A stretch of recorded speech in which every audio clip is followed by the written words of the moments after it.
நீங்கள் பார்த்துக் கொண்டிருப்பது உங்கள் விஜய்.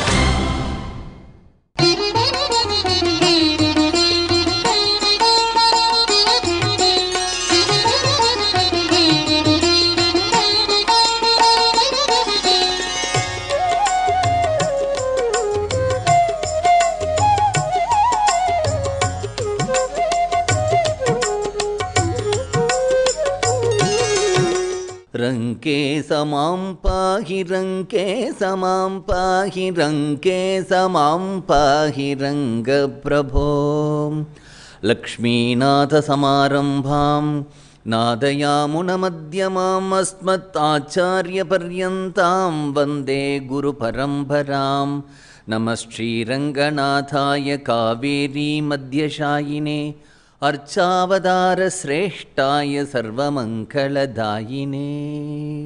தன்னை அண்டிய பக்தர்களுக்கு தானே கதி என்று நம்பி எப்பொழுதும் பகவானுடைய நாமாக்களை சொல்லிக்கொண்டு அவனையே சிந்தித்து கொண்டு அவனுக்கே சேவை பண்ணி கொண்டு அவனுக்கே ஆட்பட்டு நெஞ்சு நிறைய அவனை நினைத்து இருக்கக்கூடிய பக்தர்களுக்கு பகவான் பெருந்துணையாக இருக்கான்.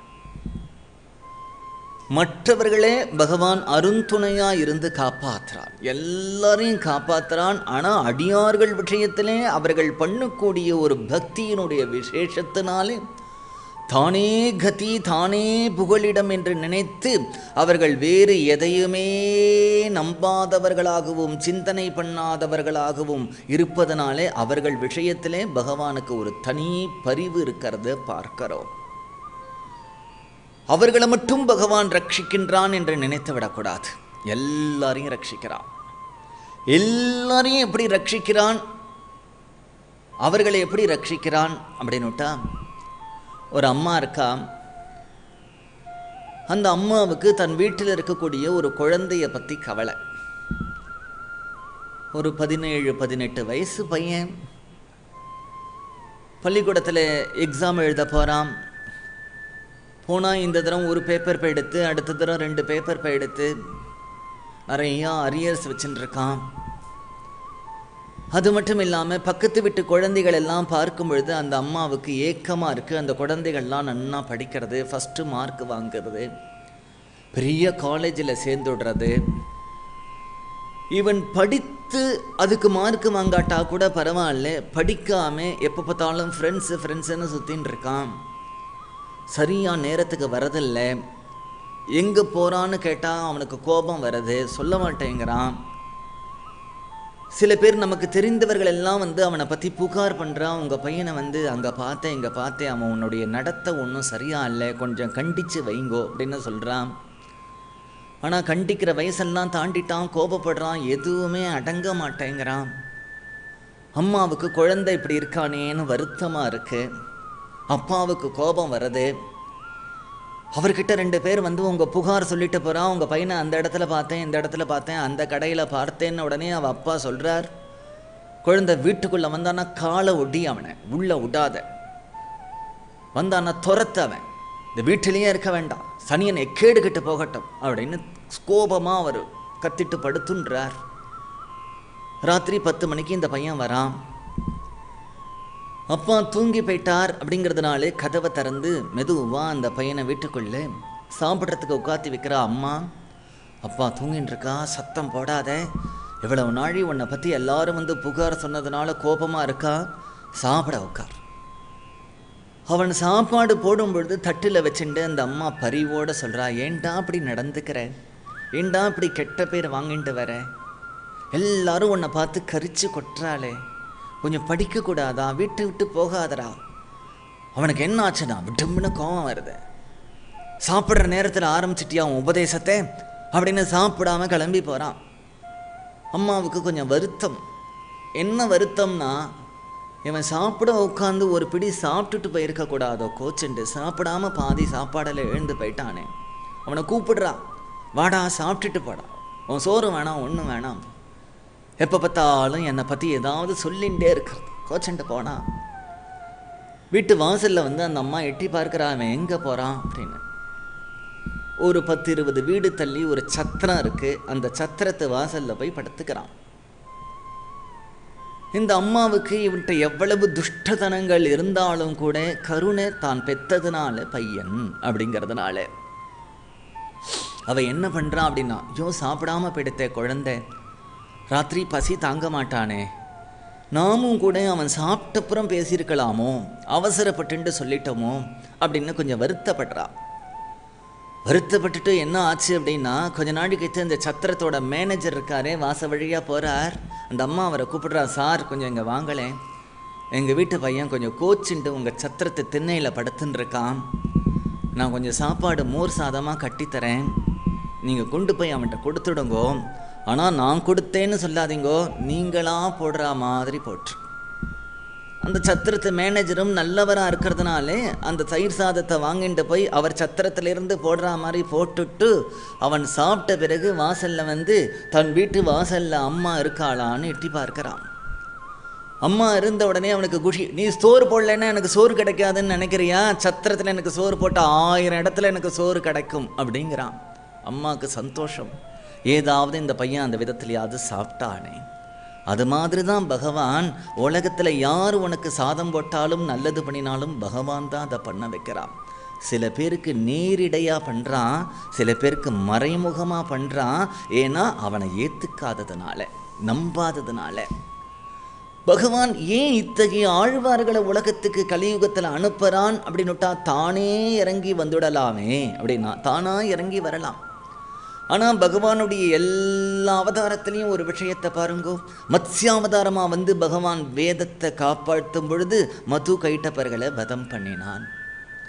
வராகவதாரமாக பகவான் வரும் பொழுது இரண்யாக்ஷனை வதம் பண்ணினான். நிருசிம்மாவதாரமாக பகவான் வரும் பொழுது இரண்யகசிபுவை வதம் பண்ணினான். கிருஷ்ணாவதாரமாக பகவான் வரும் பொழுது கம்சன் சிசுபாலன் போன்றவர்களை வதம் பண்ணினான். ராமாவதாரமாக வரும் பொழுது ராவணனை வதம் பண்ணினான். இப்படி எல்லா அவதாரத்திலையும் பகவானுக்கு வதம் இருக்கு.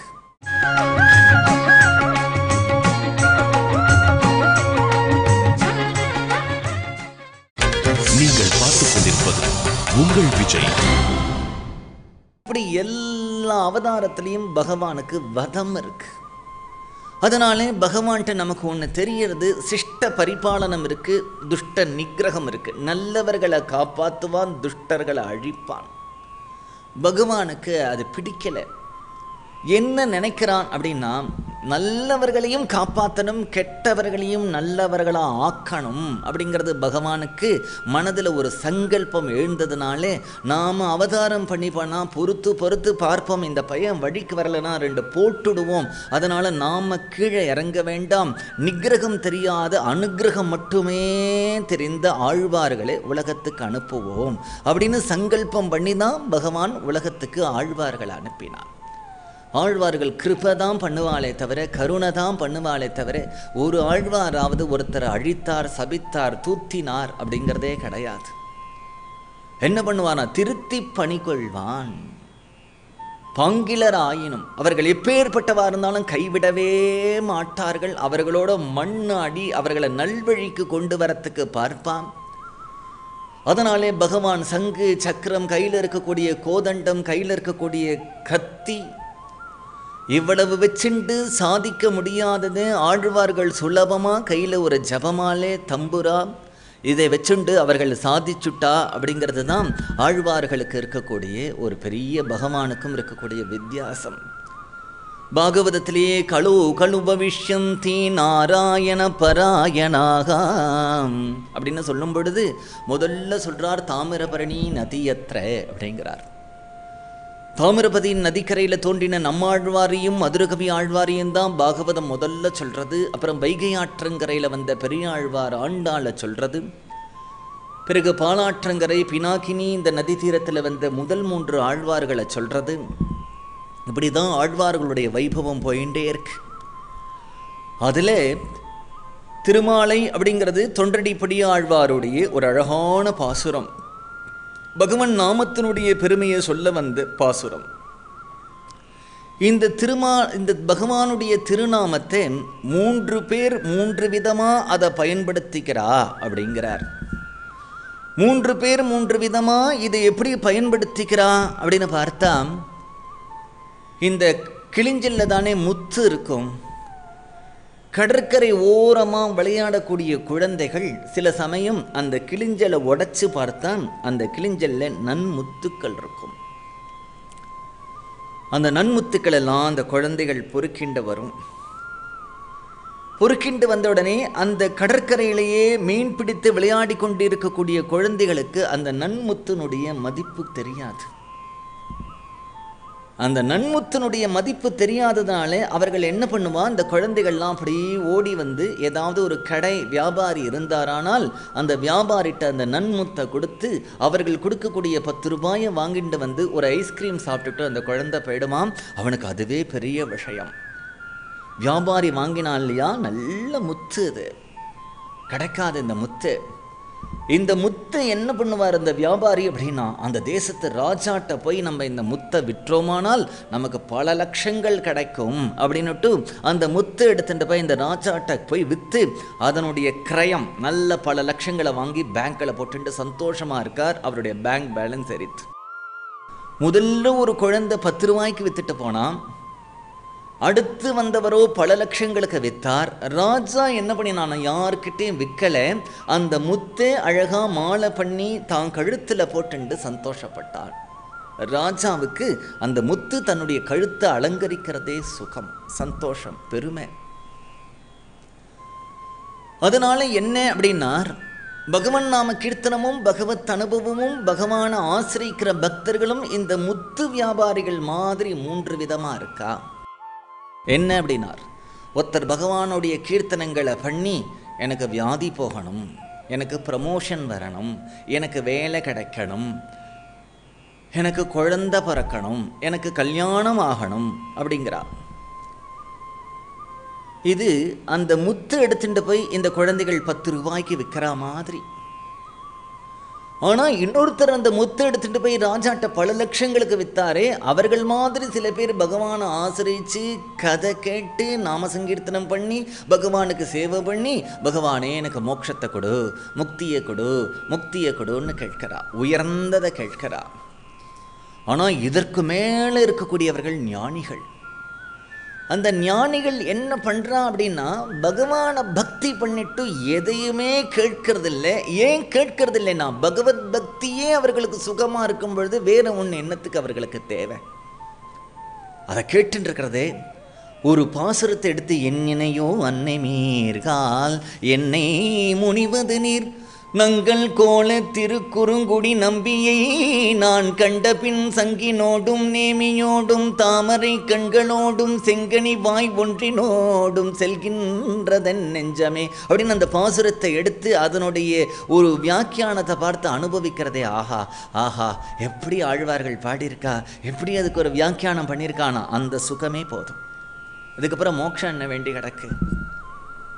அதனால ராஜா அந்த முத்துஹாரத்தை போட்டு சந்தோஷப்பட்டானே, அது மாதிரி பகவத் அனுபவத்துக்கு பிரயோஜனம் பகவத் அனுபவமே. கோவிலில் போய் பெருமாளை சேவிச்சு என்னடா பலன் அப்படின்னுட்டா அவன் ரசிக்கணும் இல்லை.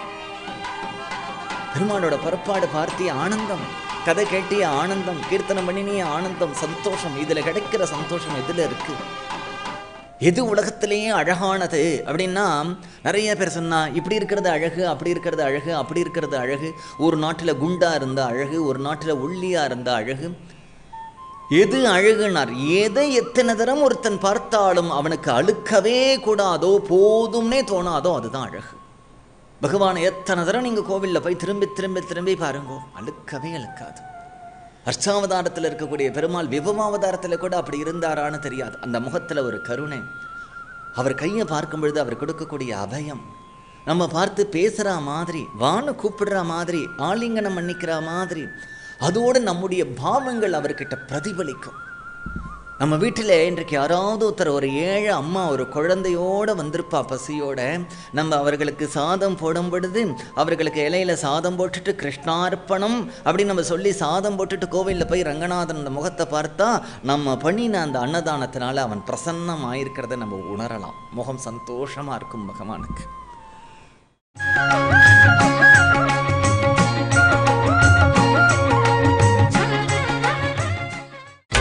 நீங்கள் பார்த்துக் கொண்டிருப்பது உங்கள் விஜய்.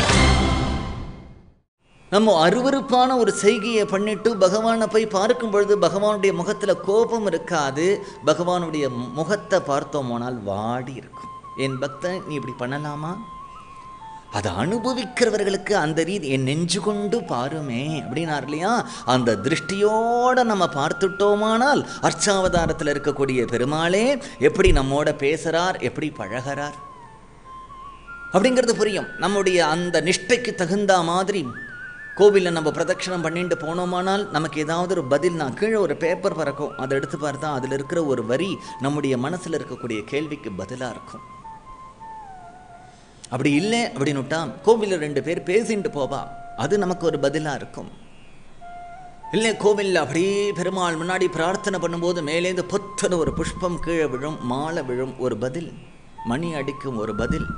அப்படி இல்லைன்னா மகான்களுடைய சத்சங்கத்தில் போய் உட்கார்ந்துட்டோமானால் அவர்கள் அன்றைக்கு பண்ணக்கூடிய அந்த பிரவச்சனத்திலே நம்முடைய ஹிருதயத்தில் இருக்கக்கூடிய கேள்விக்கு பதிலே அவர்கள் மூலமாக பகவான் உணர்த்துவான் அப்படின்னுட்டா எந்த பக்தனையும் பகவான் கைவிடுறதே இல்லை.